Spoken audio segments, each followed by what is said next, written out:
Yes. Did Hawaiians have the concept of a spiritual guide where you went on a quest and you got a spiritual guide or a guardian spirit of some sort? It's like the Native Americans, any of them did? It was a little different.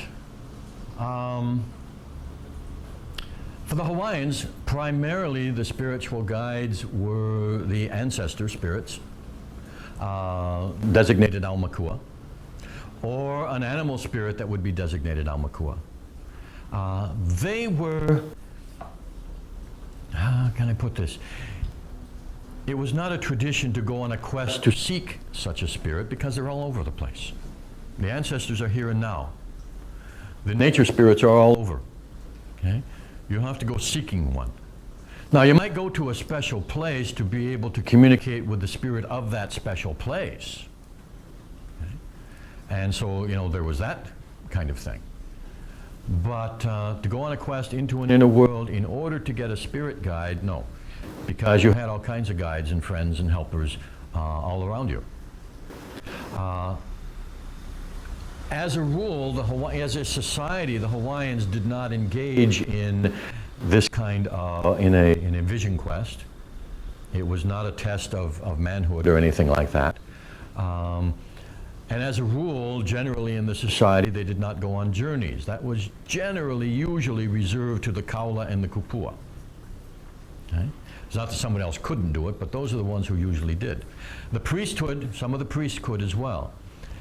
There were places, different kinds of temples are called, or have a prefix of ulu, which means inspiration. Only certain temple sites. And those were sites where the priest or one who knew how to do it, or maybe the priest would do it on behalf of them, they would go there to get inspiration from the spirits, or to connect or travel. It was also something like a gateway to other worlds. Okay? And in those other worlds, you could communicate with all kinds of different beings. And you could go to the upper world, and you could go to the underworld. But generally speaking, you didn't go there to get a guide, because guides were here in this world. Would they sort of choose one or another by family? It could be done. Sometimes it was family tradition, that there was a kind of like a guide or protector for the family. And sometimes it was done individually. And there was also a process, a special ritual, to turn a recently deceased relative into an animal aumakua. In other words, a transfer of spirit. Okay? And then that animal would be the aumakua or the guardian, either of the family or the individual.